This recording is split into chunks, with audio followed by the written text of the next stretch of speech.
Eu aprendi a ler rostos antes de aprender a ler palavras. É o que acontece quando você passa 15 anos de pé atrás de uma cadeira, olhando para as pessoas pelo espelho. Você aprende que o sorriso verdadeiro chega nos olhos antes de chegar na boca. Que a mão que aperta o braço da cadeira mais forte do que o necessário está segurando alguma coisa que não cabe em palavras. Que existe um jeito específico de alguém desviar o olhar quando tem vergonha, e um jeito completamente diferente de desviar quando tem medo. Eu sei ler rostos, é o meu ofício, a minha especialidade, a coisa que eu faço melhor no mundo. E mesmo assim, demorei 3 meses para decifrar um rosto que esteve na minha frente desde o primeiro dia. Era uma segunda-feira de manhã. Aquele tipo de manhã de julho em São Paulo que parece cinza até nos cheiros. O ar frio, o asfalto molhado da garoa da madrugada, o café que você precisa antes de precisar de qualquer outra coisa. A padaria do seu Roberto fica na rua Domingos Jorge, no Tatuapé, e eu entrava lá havia 4 anos toda segunda-feira antes de abrir o salão. Era o meu ritual, o meu fôlego antes da semana começar. Naquele dia, eu entrei com os gêmeos, Theo e Bia. 7 anos cada um, cheios de energia às 7h30 da manhã, como se o mundo fosse uma festa particular deles. A Bia estava com um laço verde-limão no cabelo, que ela mesma tinha tentado colocar e estava completamente torto. O Theo segurava um carrinho de brinquedo que ele não largava desde o Natal anterior. Mãe, eu posso pedir o de chocolate? A Bia já puxava a minha manga antes de eu passar pela porta. Pode. E o Theo também pode?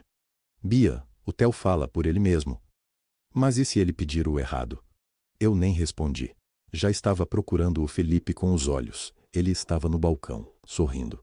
Com aquele sorriso largo que fazia todo mundo gostar dele desde sempre. O tipo de homem que o vizinho chama de parceiro, que o porteiro conhece pelo nome, que a caixa do supermercado reconhece. Felipe tinha esse jeito de ser presente, acolhedor. O tipo de pessoa que preenche o espaço de um ambiente sem fazer esforço. Ele estava conversando com a atendente nova. Eu nunca tinha visto ela antes. Moça nova, uns 25 anos, cabelo liso até o ombro, avental branco da padaria ainda parecendo engomado de primeiro dia. Bonita de um jeito simples, sem querer chamar atenção. Quando eu me aproximei, ela me olhou e desviou. Não foi timidez, eu conheço timidez. Timidez é aquele vermelho que sobe no pescoço, é o sorriso pequeno, é a pessoa que olha para o lado mas logo volta. O que essa moça fez foi diferente, foi rápido demais, preciso demais. Como quem tira a mão de uma superfície quente. Amor, essa é a Camila. O Felipe disse, me abraçando pelo ombro. Começou semana passada, a filha do seu Renato lá da banca de jornal. Ah, que bom. Eu estendi a mão. Ana Clara, sou a mulher do Felipe. Ela apertou minha mão, firme, rápida, sem me olhar nos olhos. Muito prazer. Voz baixa, quase engolida. O Felipe pediu 2 pães de queijo e um copo de suco de laranja, de cabeça, sem consultar a carta, como quem já sabe o que quer. Como quem já fez esse pedido antes. Eu arquivei isso em algum lugar no fundo da cabeça e fechei a gaveta. Tinha 2 crianças disputando qual delas ia sentar na cadeira perto da janela, um salão para abrir em menos de 1 hora e uma cliente de 8h30 que sempre chegava 10 minutos antes e ficava impaciente se não tinha ninguém para recebê-la. Não tinha tempo para rostos que eu não sabia decifrar. Sentamos, tomamos café. O Theo derramou um pouco do achocolatado na manga da jaqueta e fez aquela cara de fim do mundo que ele fazia quando alguma coisa não saía do jeito que ele esperava. A Bia comeu o pão de chocolate em 30 segundos e pediu outro. O Felipe riu, me passou um guardanapo sem eu pedir, falou de uma obra na rua que ia complicar o trânsito na quinta. Normal. Tudo completamente normal. Quando a gente levantou para ir embora, eu olhei uma última vez para o balcão. A Camila estava de costas, organizando as bandejas, ombros levantados, pescoço rígido, do jeito que fica quando alguém sabe que está sendo observado, mas não quer demonstrar. O Felipe abriu a porta para mim com aquele sorriso. Eu só fui entender esse sorriso muito depois. Era o sorriso de quem acabou de guardar alguma coisa no bolso antes de você entrar na sala. Na calçada, o frio de julho beliscou minha nuca. O Theo pegou na minha mão esquerda, a Bia na direita, e a gente começou a andar em direção ao carro. Foi quando o Theo puxou minha mão com mais força e inclinou a cabeça para cima, com aquela voz de quem está falando só para mim. Mãe, ele disse baixinho. Por que aquela moça estava chorando? Eu não soube o que responder para o Theo naquele momento. Dobrei os joelhos na calçada. Olhei para ele no nível dos olhos dele e disse o que toda mãe diz quando não tem resposta certa. Ela estava com um dia difícil, meu amor. Às vezes, acontece com os adultos. O Theo não pareceu convencido. Ele tem 6 anos e já tem o olhar de quem vai ser advogado. Ficou me encarando por 3 segundos, processando, e depois aceitou. A Bia já tinha esquecido o assunto e estava tentando equilibrar na ponta do pé para ver algo na vitrine de uma loja. Felipe colocou a mão nas minhas costas quando a gente chegou ao carro. Uma pressão leve, quase automática. O tipo de gesto que um homem faz quando quer parecer normal. Eu entrei no carro e não disse nada. Nas semanas seguintes, comecei a prestar atenção em coisas que antes eu deixava passar. Felipe sempre foi de chegar tarde às terças e quintas. Eu sabia disso. Ele me explicou uma vez que eram os dias de maior movimento para os clientes dele. Reuniões que se estendiam, revisões de última hora. Eu aceitei porque fazia sentido. Porque Felipe sempre tinha uma explicação que fazia sentido. Mas aí eu comecei a reparar no cheiro. Toda terça, toda quinta, quando ele entrava em casa depois das 10 da noite, ele cheirava a café coado e pão quentinho. Não o café do termos dele, não o pão de forma de casa. Era aquele cheiro específico de padaria, aquele vapor adocicado que gruda na roupa e no cabelo. Uma vez eu segurei o rosto dele com as 2 mãos, como se fosse dar um beijo, e respirei fundo perto do pescoço dele. Você foi à padaria hoje? Eu perguntei, fingindo que era só curiosidade. Não. Por quê? Ele disse sorrindo. Passei na cafeteria perto do cliente. Por quê? Por nada. Eu sorri de volta. Só achei o cheiro familiar. Ele foi tomar banho. Eu fiquei sentada na cama pensando no que eu sabia sobre cheiro de padaria. E sobre cafeterias. Cafeteria tem cheiro de expresso, de vapor de leite, às vezes de canela em sachê. Padaria tem cheiro de fermento, de assado, de massa crua. São cheiros diferentes. Qualquer pessoa que trabalha com clientes aprende a reconhecer a diferença, porque cliente mente para o próprio cabelo e você aprende a ler o que está embaixo da história. Deixei passar. Na semana seguinte, estava procurando o carregador dele na jaqueta de couro pendurada na cadeira do quarto, quando minha mão tocou um papel dobrado no bolso interno. Puxei devagar. Era um comprovante de depósito. Dinheiro vivo. R$ 4.800, numa conta com um nome que eu nunca tinha visto. RM Consultoria e Serviços. Fiquei olhando para aquele papel por tempo demais. Quando o Felipe entrou no quarto, eu estava segurando o comprovante com naturalidade, como se tivesse acabado de achar. O que é isso? Eu perguntei. Ele nem piscou. Ah, esse. Ele tirou da minha mão com calma. Adiantamento de um freela de design. Amor. Cliente novo, prefere pagar em dinheiro, você sabe como é. Prefiro não misturar com a conta conjunta quando é coisa assim. RM Consultoria? Eu falei o nome em voz alta. Nome de empresa do cara. Ele encolheu o ombro. Esse pessoal de consultoria adora criar pessoa jurídica para tudo. A explicação fez sentido. Felipe é designer autônomo há 8 anos. Ele realmente tem clientes que pagam em dinheiro, que têm empresas com nomes genéricos que preferem não deixar rastro digital. Eu devolvi o comprovante. Mas antes de devolver, eu havia tirado uma foto com o celular enquanto ele não estava olhando. Sou cabeleireira há 15 anos. Aprendi uma coisa que nenhuma faculdade ensina. Quando uma raiz não combina com a cor do cabelo, não adianta aceitar a explicação da cliente. Você olha mais de perto, porque a raiz nunca mente. A foto ficou guardada na pasta de downloads, entre uma nota fiscal do salão e um print de receita de bolo que a Priscila me mandou. Aquela semana passou, e a seguinte também. Até a madrugada de uma quinta-feira, quando eu acordei sem motivo aparente e fiquei deitada de olhos fechados no escuro do quarto. A luz do celular do Felipe acendeu. Não era notificação. Era tela ativa. Ele estava digitando. Eu controlei minha respiração, mantive o corpo imóvel, pesado, o tipo de imobilidade que imita o sono profundo. Aprendi isso com a Bia quando ela era bebê e eu precisava que ela acreditasse que eu estava dormindo para ela relaxar. Ele digitou. Parou. Apagou. Digitou de novo, mais devagar dessa vez. Depois a tela apagou. Ele virou o celular para baixo no criado mudo com aquele cuidado excessivo de quem não quer fazer barulho. Ficou parado por uns 2 minutos, a respiração forçada. Aquela respiração de quem está tentando fingir que dorme, mas está acordado demais para conseguir. Eu olhei para o teto às 2h14 da madrugada, e não disse nada. No dia seguinte, saí mais cedo do salão para buscar uma encomenda de produtos na distribuidora, e passei pela Rua dos Andradas por acaso, que era o caminho mais curto. A padaria do seu Roberto estava aberta. Tinha movimento de tarde, o som das bandejas tilintando lá dentro, o cheiro de pão saindo pela porta de vidro. E do lado de fora, no degrau da entrada, a Camila estava de costas para mim com o celular no ouvido. Eu parei sem querer. Fiquei a talvez 10 metros dela. Foi aí que ela se virou. Nossos olhos se encontraram. E ela desligou a chamada no meio da frase. Ela ficou me olhando por talvez 3 segundos, depois desviou o olhar para o lado, como se eu fosse uma pessoa qualquer passando na calçada. Mas eu não era, e ela sabia disso. Segui em frente. Não parei, não falei nada.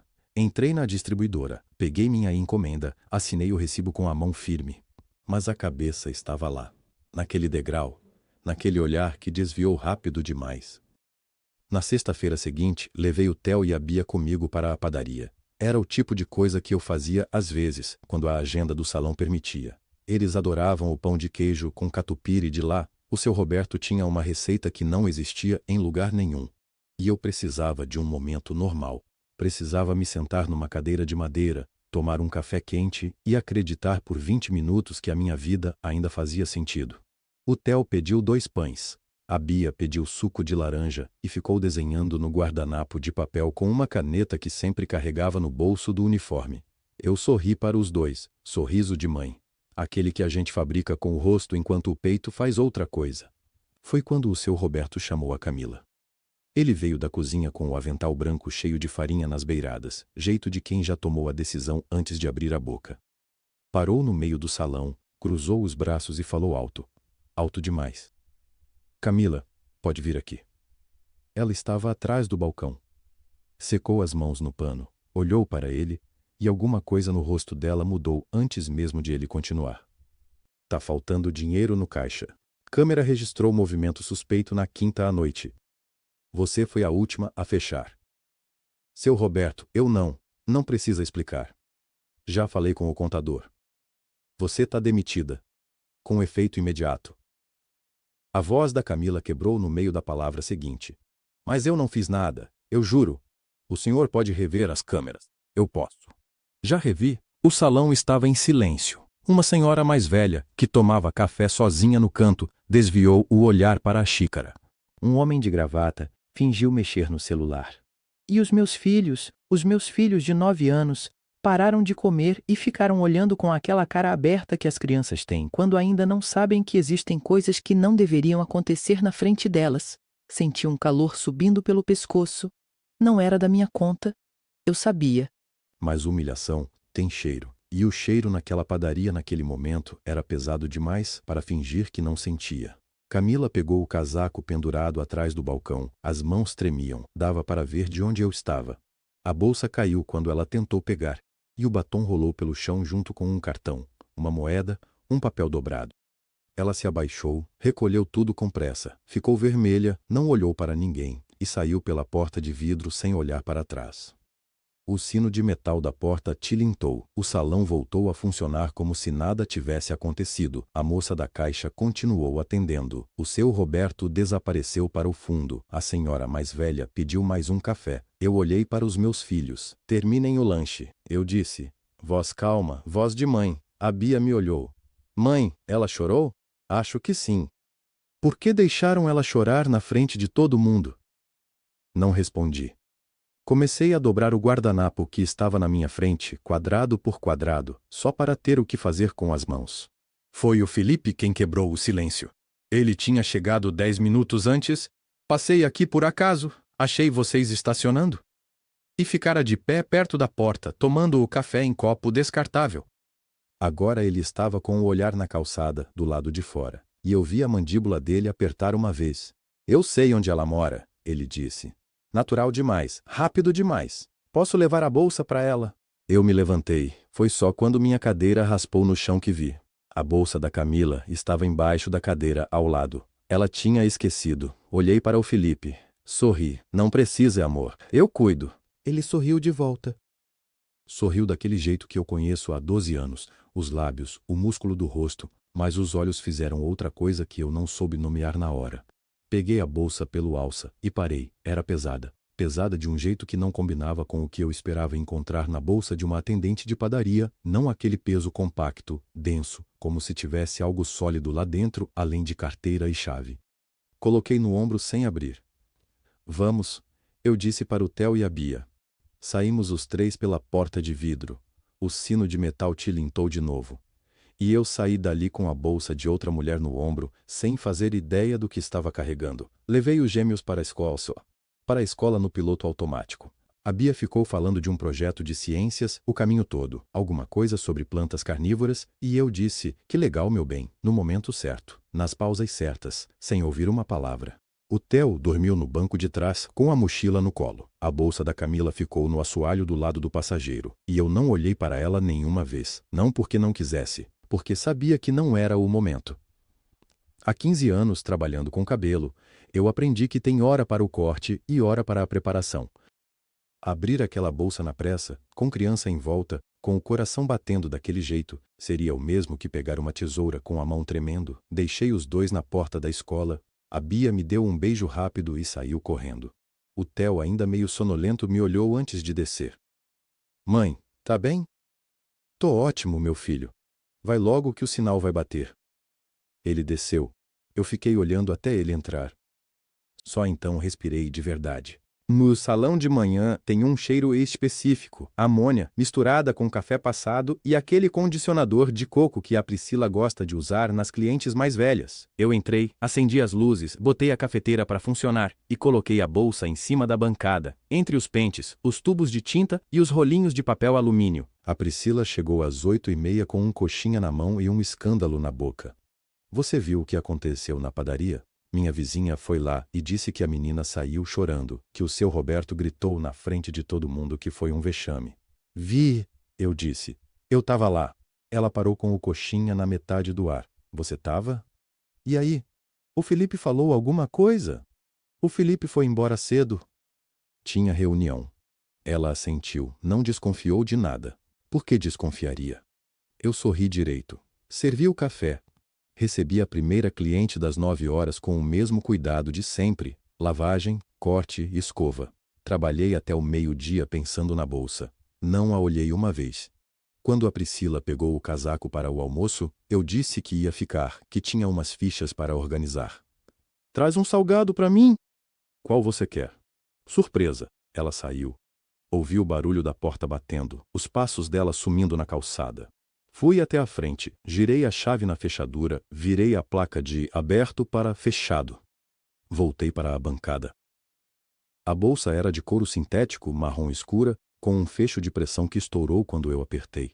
Dentro, o cheiro de perfume barato, daqueles florais pesados que grudam na roupa, e uma organização que me surpreendeu. Ela era arrumada, cada coisa no lugar, batom vermelho. Carteira de couro falso com alguns reais em notas pequenas e um documento de identidade com a foto dela. Camila Souza Ferreira. 26 anos, olhos castanhos. Um caderninho espiral, capa verde, com a lombada já descolando. Abri. Contas domésticas. Mercado, aluguel, luz, água. Tudo anotado com letra pequena e precisa, os centavos incluídos. O tipo de letra de quem não pode errar nos números. E então, no fundo da bolsa, entre o caderninho e o forro de tecido xadrez, um envelope pardo. Fechado, com meu nome escrito à mão na frente. Não Ana Clara, só Ana. Com a letra dela, eu sabia porque tinha visto a letra dela na ficha que ela preencheu no salão meses atrás, quando veio uma vez fazer escova. Uma letra miúda, levemente inclinada para a esquerda. Fiquei olhando para aquele envelope por quanto tempo? Não sei. O relógio da parede fazia um tic-tac que eu nunca tinha prestado atenção antes. Abri devagar, sem rasgar. 3 coisas. Primeiro, uma foto impressa em papel comum, papel sulfite normal, levemente pixelada como quando você manda imprimir numa gráfica barata. Felipe e Camila. Não de mãos dadas, não se olhando com aquele olhar. Sentados numa mesa coberta de papéis, expressões fechadas, sérias. O tipo de expressão de quem está resolvendo um problema, não vivendo um romance. Segundo, um extrato bancário. Transferências regulares, todo dia 15 de cada mês, durante 23 meses seguidos. Da mesma empresa, FC Design e Comunicação Limitada. Para a mesma conta, Camila Souza Ferreira. Meu estômago desceu. FC Felipe Cardoso. Terceiro, uma folha de caderno dobrada em 4, com escrita à mão, caneta azul, a mesma letra inclinada. Eu não sou o que você pensa que sou, e ele sabe disso. Li 3 vezes. Ficou em pé no ar da sala aquela frase, mais pesada que tudo que estava na bolsa. Então entendi. A bolsa não tinha sido esquecida. A bolsa tinha sido deixada. Camila saiu correndo da padaria e deixou aquela bolsa ali porque sabia que eu ia pegar. Porque planejou que eu pegasse. Porque o envelope tinha o meu nome. Dobrei a folha de volta, peguei a foto para guardar no envelope e virei. No verso, escrito com caneta vermelha, a pressa da letra maior, mais grossa, como se tivesse sido escrito com raiva ou com medo ou com as duas coisas juntas. Pergunte a ele sobre a Ana Clara do Guarujá. Fiquei parada com o papel na mão por quanto tempo? Não sei. O relógio da cozinha marcava 10h20 quando eu olhei de novo. Theo e Bia dormiam. Felipe estava no quarto. E eu estava ali, na frente da pia, segurando uma frase escrita à caneta vermelha, como se fosse uma faca. Pergunte a ele sobre a Ana Clara do Guarujá. Ana Clara. Esse é o meu nome. Fechei a bolsa, guardei tudo dentro dela, inclusive o envelope com a foto e o papel. Fui até o banheiro, abri a torneira e lavei o rosto com água fria. Me olhei no espelho por muito tempo. Não chorei. Não gritei. Só respirei fundo, como faço quando vou fazer um corte difícil num cabelo que alguém estragou antes. Quando você pega um cabelo mal cortado, não adianta entrar em pânico. Você avalia, você planeja, e depois você corta. Na manhã seguinte, esperei Felipe sair para a academia e fiz 3 ligações. A primeira foi para a dona Marisa, minha cliente há 12 anos, que trabalha num escritório de contabilidade no centro.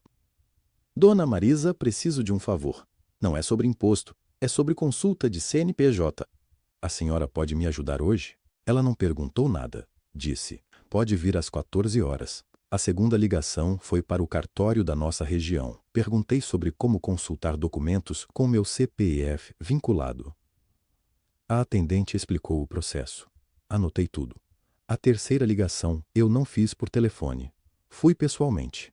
O Jufesp fica a 20 minutos de ônibus. Peguei a condução antes das 11.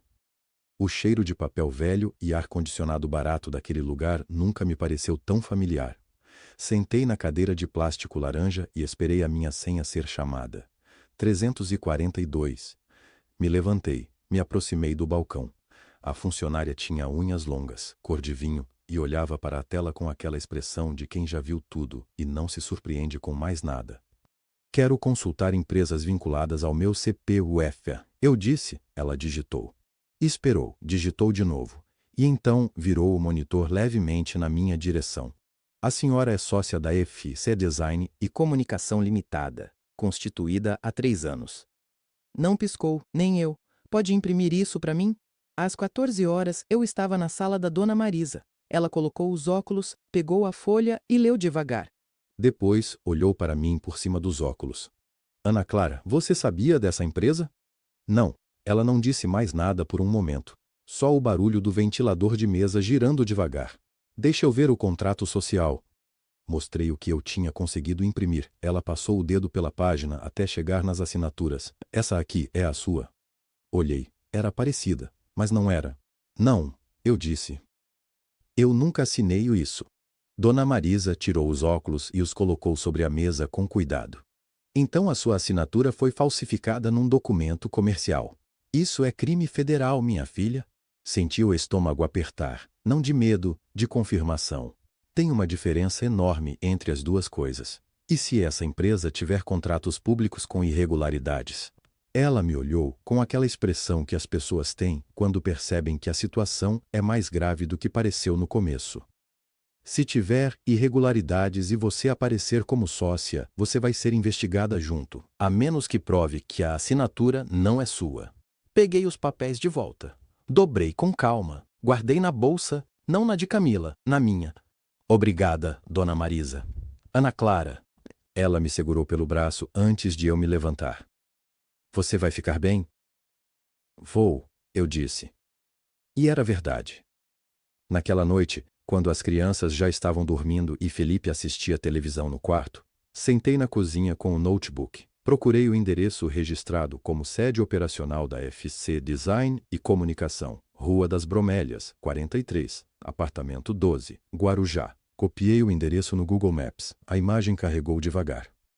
Fachada cor de areia, portão de ferro preto, varanda com vista para o mar, e eu reconheci. Reconheci porque vi essa foto uma vez, anos atrás, dentro de uma caixinha de sapatos que Felipe guardava no armário e disse que era de imóvel vendido antes do nosso casamento. Esse apartamento não existe mais para mim, ele tinha dito sorrindo. Vendi antes de te conhecer. Capítulo encerrado. Fechei o notebook. O apartamento existia. O capítulo não tinha sido encerrado. Tinha sido apenas escondido. Fiquei olhando para a tela apagada do notebook por não sei quanto tempo. O cheiro de café frio ainda estava no ar. Tinha esquecido a xícara do meu lado, intocada. Fechei o computador. Peguei a bolsa da Camila, que ainda estava em cima da bancada do salão, e segurei nos meus braços como se fosse um bebê. Fui até a cadeira, a minha cadeira, a número 1, de frente para o espelho maior. Me sentei. Me olhei. 15 anos eu passava o dia inteiro vendo reflexos de outras pessoas nessa cadeira. Mulher que chegava com cabelo partido, saía com autoestima restaurada. Mulher que chegava chorando, saía sorrindo. Eu transformava a aparência com tesoura e produto. Com conversa. Com a mão que sabe o que está fazendo. E ali, me olhando no espelho, às 2 horas da madrugada, eu pensei. Você passou 15 anos transformando o que as pessoas mostram para o mundo. Agora vai transformar o que esse homem vai mostrar para o mundo. Não chorei. Achei que ia chorar. Esperava o choro como se espera uma chuva depois de um calor sufocante, mas ele não veio. Veio, em vez disso, uma clareza. Fria. Afiada. Como tesoura boa. Peguei o caderninho da bolsa outra vez. Folhei até encontrar o que eu precisava. Um número de celular, escrito com letra redonda. Com um coração pequenininho do lado. Não hesitei. Liguei. Atendeu no segundo toque. Ana Clara? A voz era baixa, mas firme. Ela sabia que era eu. Camila, eu preciso entender tudo agora. Ela respirou fundo. Eu sei. Eu estava esperando você ligar. A conversa durou quase 2 horas. Eu fiquei na cadeira o tempo todo, olhando para o meu próprio reflexo enquanto ouvia. Às vezes fechava os olhos. Às vezes apertava a tesoura que tinha pego sem perceber, que estava no meu cinto como sempre fica no fim do dia. Camila tinha sido contratada por Felipe há 1 ano. Tinha respondido a um anúncio de assistente administrativa de uma empresa chamada Soluções Práticas Limitada. Trabalho real no começo, organizava planilhas, atendia telefone, mandava e-mail. Mas foi ficando estranho, ela disse. Comecei a ver movimentações que não faziam sentido. Depósitos que não tinham nota. Transferências para pessoa física sem contrato. Eu perguntei para o Felipe, e ele disse que era normal, no setor. E você acreditou? No começo, sim. Depois, não. Mas aí já era tarde. Quando ela tentou sair, Felipe foi claro. Se ela fosse, ia dizer que ela era a única responsável pelo esquema, que tinha agido sozinha, que ele não sabia de nada. Ele tem documento com a minha assinatura, Ana Clara. Eu assinei coisas sem ler direito. Eu era nova, precisava do emprego. O envelope, você preparou o envelope para mim. Preparei, porque eu precisava de alguém que tivesse tanto a perder quanto eu, mas que tivesse mais poder do que eu, mais nome, mais provas em casa. Fiz silêncio. E você achou que eu ia te ajudar? Eu sabia que você ia, ela disse, simples assim. Na manhã seguinte, ainda sem dormir, liguei para o doutor Henrique Salave, especialista em direito empresarial e crimes de colarinho branco. O nome tinha vindo de uma cliente minha, advogada tributarista, que um dia na cadeira tinha dito: se você alguma vez precisar de alguém que não tem medo de enfrentar homem poderoso, liga para o Henrique. Eu tinha guardado o número no fundo da agenda. Por quê? Não sei. Intuição de mulher que aprende cedo que segurança não é paranoia. O doutor Henrique atendeu na terceira ligação. Quanto tempo temos? Ele perguntou depois de eu explicar tudo. num fôlego só. Não sei, mas ele ainda não desconfia de nada. Então temos tempo suficiente para fazer isso certo. Certo, essa palavra. Que diferente soava na boca de alguém que eu podia confiar. Começamos a reunir provas com método cirúrgico, extratos bancários, prints de conversas que eu tinha fotografado sem que Felipe soubesse. Registros de câmera da padaria. O Dr. Henrique conseguiu com o seu Roberto, que ficou pálido quando entendeu o que estava acontecendo dentro do próprio estabelecimento. Felipe e Camila se encontravam ali para, como ele mesmo chamava, alinhar a narrativa. E o apartamento do Guarujá, bloco 3, apartamento 12. Ainda no nome dele. Eu não toquei em nada da rotina doméstica. Continuei fazendo janta. Frango com alecrim na quinta, porque era o favorito do Felipe. Continuei ajudando Theo e Bia com a lição de casa. Continuei dormindo na mesma cama, do mesmo lado, sem deixar o corpo endurecer quando ele chegava. Cada dia era uma performance, e eu sou boa em transformar aparências. Numa noite de quarta-feira, a cozinha cheirava a alho dourado no azeite. Felipe entrou, jogou a chave na bancada, me olhou, ficou um segundo parado. Você está diferente, Ana, mais bonita. Sorri para ele. O sorriso exato que eu pratico quando quero que uma cliente se sinta confortável antes de dar uma notícia que ela não espera. É porque eu estou descansada, eu disse. Ele acreditou, virou as costas, foi pegar água. E eu pensei, virando o frango na frigideira. Eu sei. É o que acontece quando uma mulher para de ter medo. Mas na semana seguinte, quando eu já achava que tinha controle de cada peça desse jogo, o Dr. Henrique me ligou com uma voz que eu nunca tinha ouvido nele. Contida demais, cuidadosa demais. Ana Clara, preciso que você venha ao escritório amanhã cedo. Encontramos algo que muda a ordem do plano. O que foi? Uma pausa curta, pesada. O apartamento do Guarujá não está só no nome do Felipe. Eu fui ao escritório do Dr. Henrique no dia seguinte às 8 da manhã. Levei café num copo térmico porque sabia que ia precisar de alguma coisa para segurar nas mãos. O escritório dele cheirava a papel velho e ar-condicionado frio demais. Aquele cheiro que me lembrava cartório, coisa séria, coisa que não tem volta. Ele estava de pé quando entrei. Isso já me disse tudo. Senta, ele falou. Prefiro de pé. Ele assentiu, como se esperasse isso.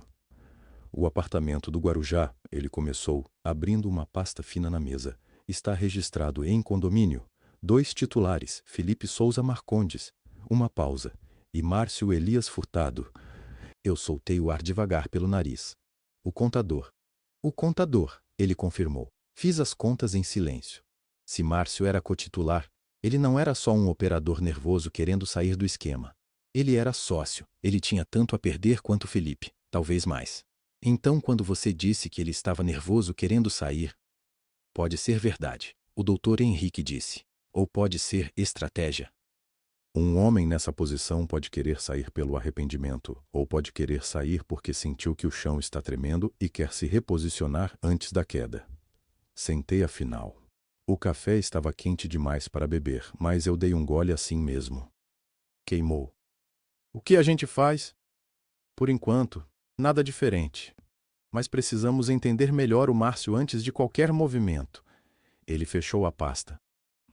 Camila tem contato com ele? Ela mencionou o nome dele 2 vezes, com medo. Medo é útil, ele disse. Medo que a gente não desperta.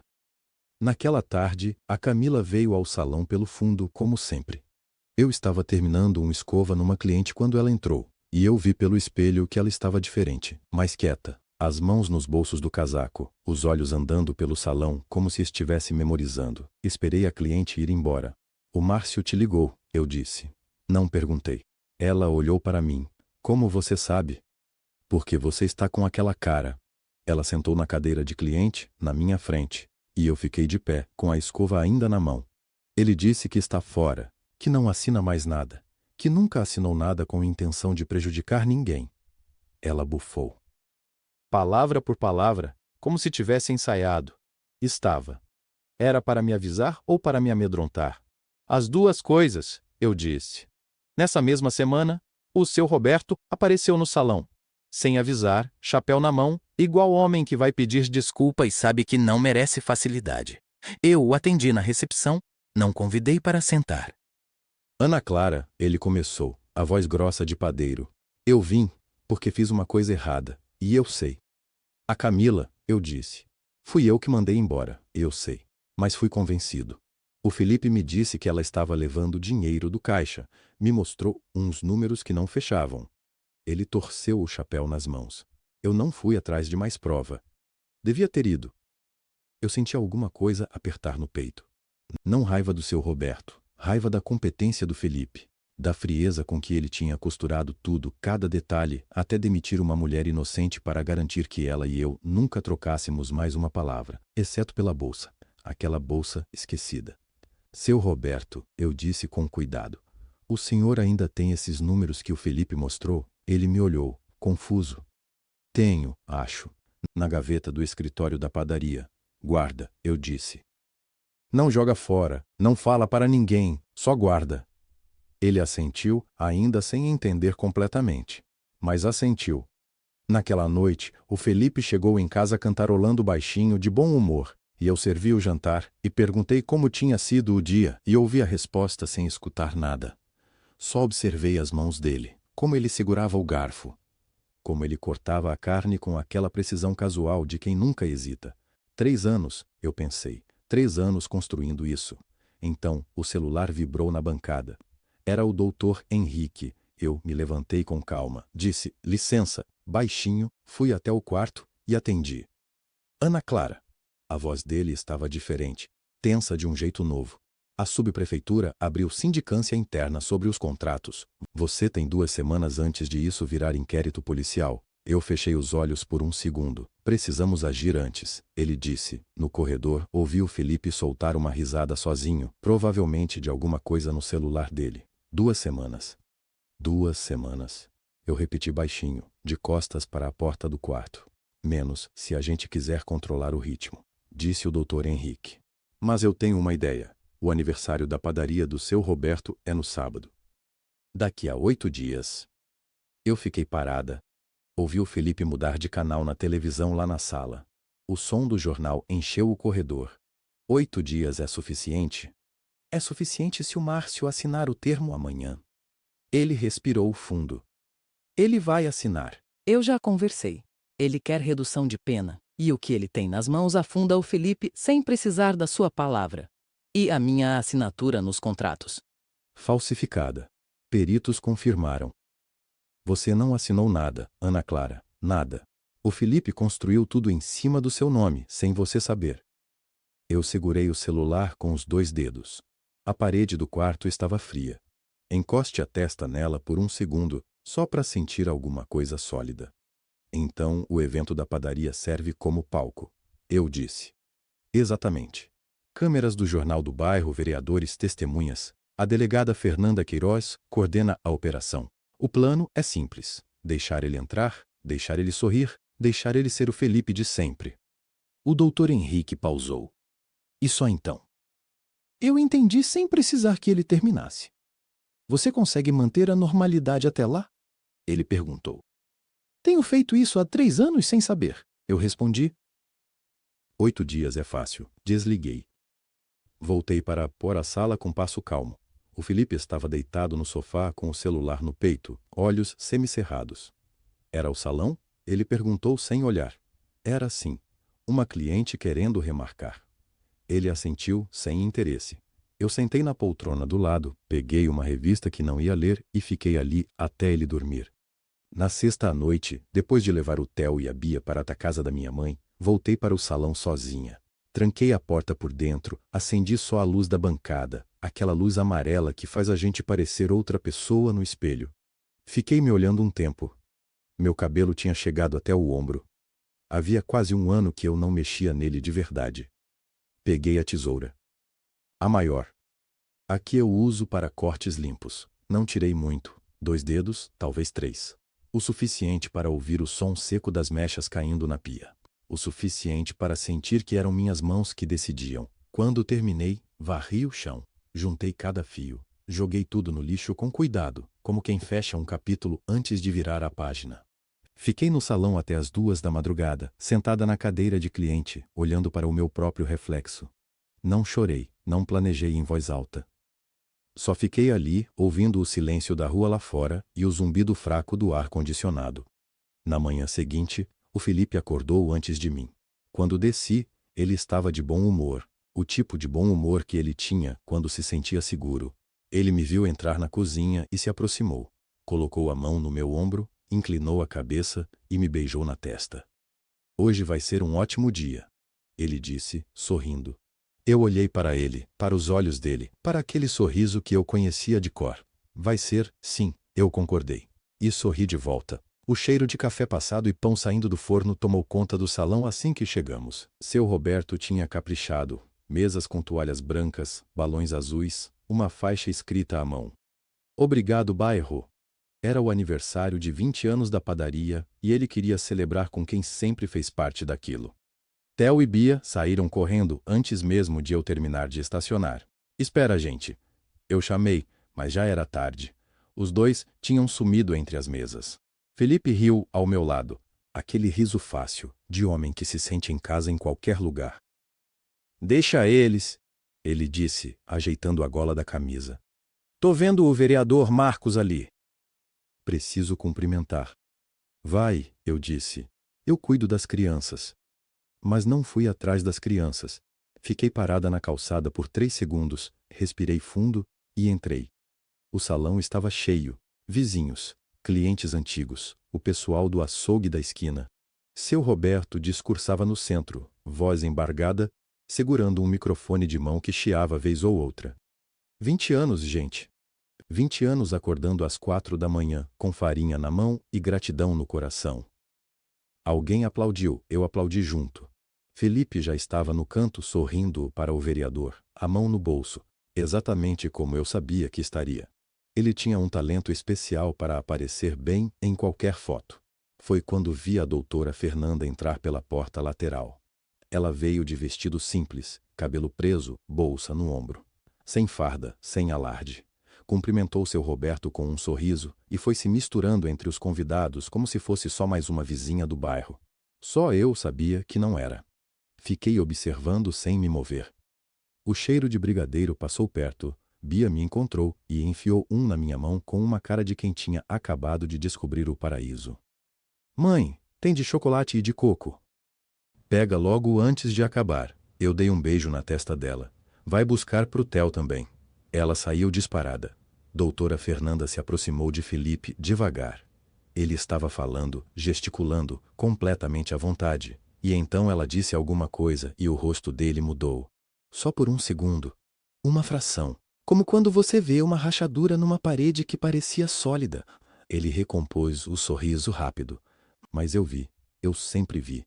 A delegada apresentou o documento com calma. Falou baixo, mas o vereador ao lado de Felipe ouviu e deu um passo discreto para trás. Felipe olhou para mim. Eu não desviei. Ele atravessou o salão até onde eu estava.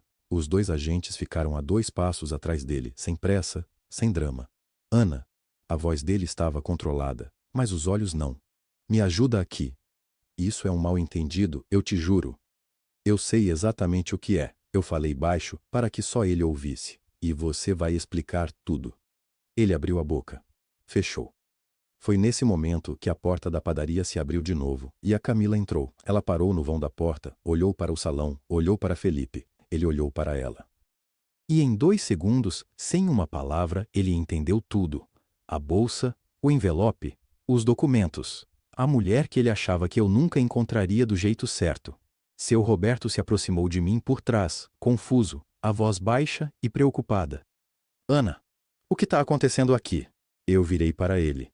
Para aquele homem que me servia café há 15 anos, que tinha demitido a Camila sem saber o que estava desfazendo. O senhor me demitiu, uma funcionária que eu precisava. Eu disse com calma. Mas ela me deixou um recado. Seu Roberto me olhou sem entender. E do lado de fora, a porta da padaria bateu devagar quando levaram Felipe embora. Semanas depois, o salão cheirava a condicionador de coco e tinta de cabelo, o cheiro de sempre. O cheiro que eu conheço desde que tenho memória. Priscila estava varrendo o chão perto da pia. Eu estava no meu lugar, de frente ao espelho grande, organizando o carrinho de ferramentas, a tesoura brilhando sob a luz do teto. Você ficou sabendo que saiu no jornal? Ela perguntou sem levantar o olho da vassoura. Soube. Falaram o nome do salão. Falaram. Ela parou. Me olhou. E você tá bem com isso? Eu peguei a tesoura, abri e fechei 2 vezes. O som metálico e limpo que sempre me acalma. Tô melhor do que nunca. Felipe foi indiciado. Falsidade ideológica, estelionato, uso de documento falso. O apartamento do Guarujá foi bloqueado judicialmente na mesma semana.